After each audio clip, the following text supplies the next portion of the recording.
इस पावन और भक्तिमय चैनल पर हार्दिक स्वागत है। यदि आप भगवान भोलेनाथ, माता पार्वती, सनातन धर्म की कथाएं, व्रत, चालीसा, आरती एवं धार्मिक ज्ञान सुनना पसंद करते हैं तो कृपया हमारे चैनल को सब्सक्राइब करें और बेल आइकन को भी दबा दें ताकि हमारी हर नई कथा सबसे पहले आप तक पहुंच सके। अब आप सभी हाथ जोड़कर सच्चे मन से भगवान शिव का स्मरण करें और कमेंट में एक बार हर हर महादेव अवश्य लिखें। ऐसी मान्यता है कि सच्चे मन से भोलेनाथ का नाम लेने से मन को शांति मिलती है और जीवन में सकारात्मक ऊर्जा का संचार होता है। तो आइए बिना किसी देर के श्रद्धा और विश्वास के साथ सुनते हैं आज के दिव्य और पावन श्री महादेव जी की कथा। ओम नमः शिवाय। ओम नमः शिवाय। सोमवार का दिन भगवान शिव को अत्यंत प्रिय माना जाता है। ऐसी मान्यता है कि जो श्रद्धालु सच्चे मन, श्रद्धा और विश्वास के साथ सोमवार का व्रत रखकर भगवान शिव और माता पार्वती की पूजा करते हैं, उनके जीवन के सभी कष्ट धीरे धीरे दूर होने लगते हैं। भगवान शिव अपने भक्तों की मनोकामनाएं पूर्ण करते हैं तथा उन्हें सुख, शांति और समृद्धि, उत्तम स्वास्थ्य का आशीर्वाद प्रदान करते हैं। श्रावण मास के सोमवार का विशेष महत्व माना गया है, किंतु वर्ष के किसी भी सोमवार को श्रद्धा पूर्वक व्रत किया जा सकता है। प्राचीन समय की बात है, एक सुंदर नगर में एक धर्मपरायण राजा राज्य करता था। वह प्रजा का पालक अपने पुत्र के समान करता था। उसकी रानी भी अत्यंत धार्मिक, दयालु और शिव भक्ति थी। राज्य में धन, वैभव, सुख और शांति की कोई कमी नहीं थी, परंतु राजा और रानी के जीवन में एक ही दुख था, उनकी कोई संतान नहीं थी। संतान प्राप्ति के लिए राजा और रानी ने अनेक यज्ञ, दान, तीर्थ यात्राएं और पूजा पाठ किए, लेकिन उन्हें सफलता नहीं मिली। अतः उन्होंने भगवान शिव की शरण ग्रहण की।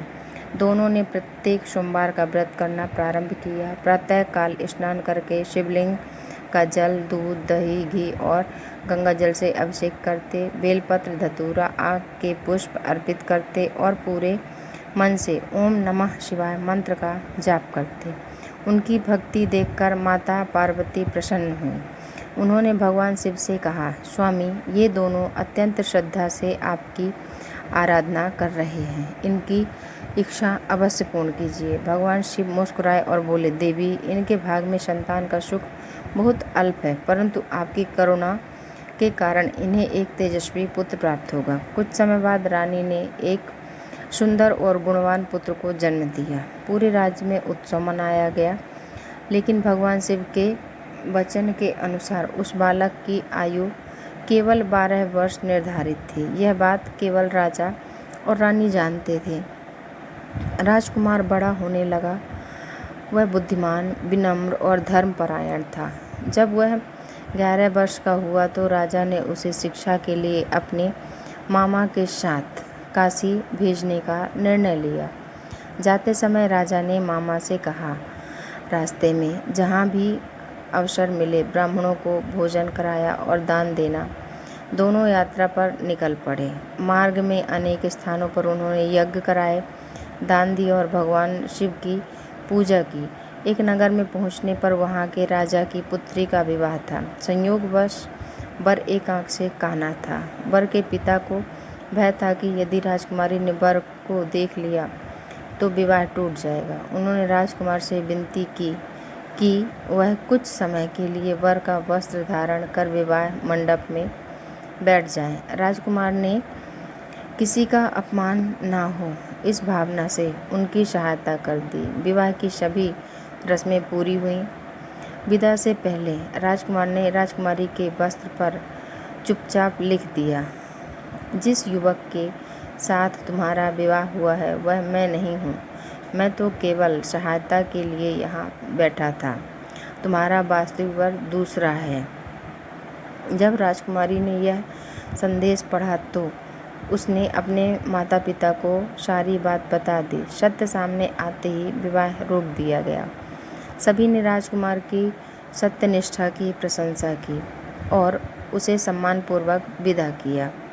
आगे चलकर राजकुमार और उसके मामा काशी पहुंच गए। वहां उन्होंने भगवान शिव की आराधना, यज्ञ और दान पुण्य में अपना समय लगाया। इसी बीच वह दिन भी आ गया जब राजकुमार की आयु 12 वर्ष पूर्ण होने वाली थी। यज्ञ के बीच अचानक राजकुमार अचेत होकर भूमि पर गिर पड़ा और उसके प्राण निकल गए। मामा यह देख अत्यंत दुखी हुए, परंतु उन्होंने यज्ञ को बीच में नहीं रोका। वे जानते थे कि भगवान आराधना अधूरी छोड़ना उचित नहीं। यज्ञ पूर्ण होने के बाद वे विलाप करने लगे। उसी समय भगवान शिव और माता पार्वती वहां से गुजरे। माता पार्वती ने मामा का विलाप सुना और भगवान शिव से कहा, प्रभु, यह आपका परम भक्त है, इस पर कृपा कीजिए। भगवान शिव बोले, इस राजकुमार की आयु पूरी हो चुकी है। माता पार्वती ने पुनः विनती की, भोलेनाथ, आपकी कृपा से असंभव भी संभव हो सकता है। कृपया इस भक्त को जीवन दान दीजिए। भगवान शिव भक्त वात्सल्य हैं। उन्होंने राजकुमार को पुनः जीवन प्रदान कर दिया और उसे दीर्घायु होने का आशीर्वाद दिया। कुछ समय बाद राजकुमार अपने मामा के साथ वापस अपने राज्य की ओर चल पड़ा। मार्ग में वे उसी नगर पहुंचे जहां पहले विवाह हुआ था। इस बार राजकुमारी के पिता ने अपनी पुत्री का विवाह उसी राजकुमार के साथ विधिपूर्वक संपन्न किया। सभी अत्यंत प्रसन्न हुए। उधर राजा और रानी अपने पुत्र के वियोग में दुखी थे। उन्हें विश्वास था कि 12वें वर्ष के बाद उनका पुत्र जीवित नहीं रहेगा। उन्होंने निश्चय किया कि यदि पुत्र वापस नहीं आया तो वे भी अपने प्राण त्याग देंगे। इसी बीच राजकुमार अपनी पत्नी के साथ महल में पहुंचा। पुत्र को जीवित देखकर राजा और रानी की खुशी का ठिकाना नहीं रहा। उन्होंने भगवान शिव का बार बार धन्यवाद किया और भव्य उत्सव मनाया। पूरे राज्य में दान दक्षिणा दी गई और भगवान शिव की महिमा का गुणगान किया गया। उस दिन से राजा, रानी और समस्त प्रजा ने सोमवार का व्रत और अधिक श्रद्धा के साथ किया। बोलो हर हर महादेव।